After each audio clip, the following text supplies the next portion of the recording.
अस्सलाम वालेकुम दोस्तों, आज का हमारा जो नुस्खा है वैसे तमाम तर अफराद के लिए है जिन्होंने कसरत मुबाशरत की वजह से अपने नफ्स का बेड़ा गर्क खुद कर लिया है। दोस्तों, अगर तो आप इसका इलाज करना चाहते हैं तो सबसे पहले आपको जो है मुश्तज़नी की आदत को छोड़ना होगा। जब तक आप मुश्तज़नी की आदत को नहीं छोड़ते तब तक आप जितने मर्ज़ी इलाज करवा लें आपका कोई फ़ायदा नहीं होने वाला।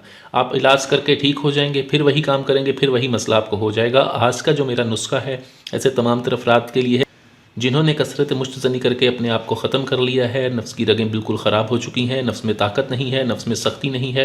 उनके लिए नुस्खा बहुत ही आला, बहुत ही ज़बरदस्त है। आप लोग इसको घर पर आसानी से बनाकर इस्तेमाल कर सकते हैं। अगर आपसे ये ना बने तो आप ये बना बनाया भी मंगवा सकते हैं।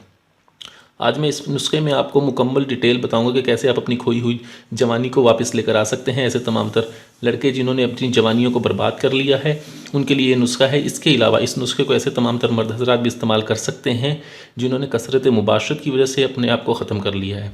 नुस्खा क्या है? बहुत ही आला, बहुत ही पाए का ज़बरदस्त नुस्खा है।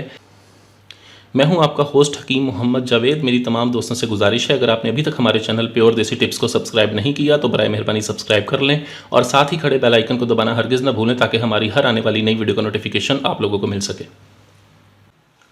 इसके लिए आपको जो सबसे पहले चीज़ चाहिए होगी वो है बकरे के गुर्दे के ऊपर जो चर्बी लिपटी हुई होती है वो आपको चाहिए 50 ग्राम। वो आपको किस तरह से मिलेगी? आप किसी भी छोटे गोश्त वाली दुकान पर चले जाएं, वहाँ पर उसको जाके कह दें कि बकरे के गुर्दे के ऊपर जो चर्बी लिपटी हुई होती है वो उतार के 50 ग्राम आपको दे देगा। ठीक है। अब आपने करना ये है कि आपने उसको घर पे लाके एक बर्तन में डाल के उसको हल्की सी आंच जला के चूल्हे में छोड़ देना है और उसको पकाना है आपने। इस हद तक पकाएं कि उसके अंदर से जितना भी तेल बरामद हो सकता है वो कर लें। ठीक है। जितना अच्छी तरह से चर्बी जल जाने के बाद उसको खूब अच्छी तरह से निचोड़ के उसके अंदर से तेल को निकाल कर अलहदा कर लें। ठीक है। दूसरे नंबर पर आपको जो चीज़ चाहिए होगी वो है लौंग। लौंग चाहिए आपको टोपीदार 20 ग्राम। उसके बाद चाहिए आपको रोगने बाबूना। ये रोगने बाबूना है, ये आपको चाहिए होगा 20 ग्राम। ठीक है। रोगने माल कंगनी आपको चाहिए होगा 30 ग्राम। रोगने माल कंगनी जो है वो खुद साख्ता होना चाहिए, जो खुद से बनाया हो। 20 ग्राम आपको चाहिए होगी दारचीनी। आपने इन दोनों को बिल्कुल अच्छी तरह से बारीक सफ़ूफ बनाना है। बिल्कुल बारीक सफ़ूफ बनाने के बाद बकरे के गुर्दे से जो चर्बी उतरी हुई होगी आपने वो इसके अंदर डाल के इसको खूब ज़ोरदार हाथों से खरल करके यकजान कर लेना है। ठीक है। अच्छी तरह से यकजान करने के बाद आपने एक कढ़ाई के अंदर ये तमाम मुरक्कब डाल के, ये दोनों रोगनियात भी डाल के इनको पकाना है।